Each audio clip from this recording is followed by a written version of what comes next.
बीते साल 7 अक्टूबर को हमास द्वारा इजरायल पर किए गए हमले की आग आज तक सुलग रही है। इस कड़ी में अब इजरायल ने गाजा के राफा शहर पर सोमवार रात और मंगलवार को किए गए हमले में कम से कम 37 लोगों की मौत हो गई। इजरायली बलों ने राफा के पश्चिम में एक निर्दिष्ट सेफ जोन में एक तंबू शिविर पर गोलीबारी की और फिलिस्तीनी नागरिकों की सामूहिक हत्या में 13 महिलाओं और लड़कियों सहित कम से कम 21 लोगों को मार दिया। स्पेन, आयरलैंड, नॉर्वे द्वारा औपचारिक रूप से फिलिस्तीन राज्य को मान्यता दिए जाने के बाद यूएन सुरक्षा परिषद ने राफा पर इजरायल के जमीनी आक्रमण पर एक आपातकालीन बैठक भी बुलाई।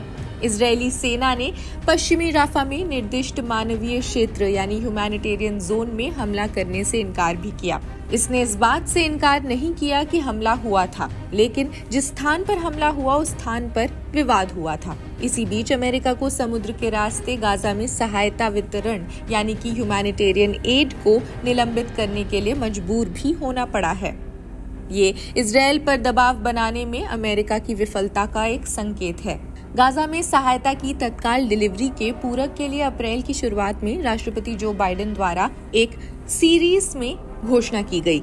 इसकी आवश्यकता सहायता प्राप्त करने की सख्त जरूरत थी, लेकिन कई क्रॉसिंग्स के माध्यम से अधिक सहायता की अनुमति देने के लिए इजरायल पर दबाव डालने में अमेरिका विफल रहा। इजरायल पर दबाव डालने में अमेरिका की विफलता को प्रतिबंधित करने के कारण इसकी आलोचना भी की गई।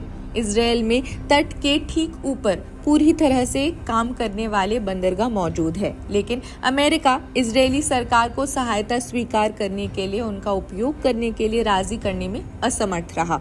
अब टूटे हुए घाट को मरम्मत के लिए उन बंदरगाहों में से एक में ले जाया जा रहा है। पेंटागन के प्रवक्ता ने जोर देकर कहा है कि फैक्ट ये है, घाट टूटने से पहले गाजा 1000 मीट्रिक टन सहायता प्राप्त करने में सक्षम था। ये दर्शाता है कि ये काम कर सकता है। आज 20 सहायता एजेंसियों ने एक संयुक्त बयान जारी कर गाजा में मानवीय स्थिति को गंभीर बताया है। इजरायल नियंत्रित क्रॉसिंग पॉइंट्स पर व्यवस्थित रुकावट, तीव्र शत्रुता और लंबे समय तक इंटरनेट शटडाउन्स, ब्लैकआउट्स ने भोजन, ईंधन और चिकित्सा आपूर्ति सहित गाजा में प्रवेश करने वाली सहायता की मात्रा को पिछले 7 महीनों में सबसे निचले स्तर तक पहुंचाया है। वैश्विक सहायता एजेंसियों ने ऐसा कहा है।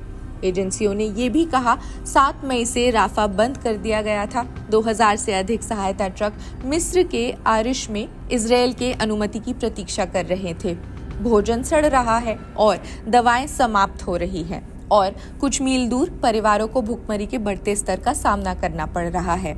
यूनाइटेड नेशंस के अनुसार 7 मई तक 4,50,000 से ज्यादा लोग तथाकथित इसी सेफ जोन अल-मवासी में हैं।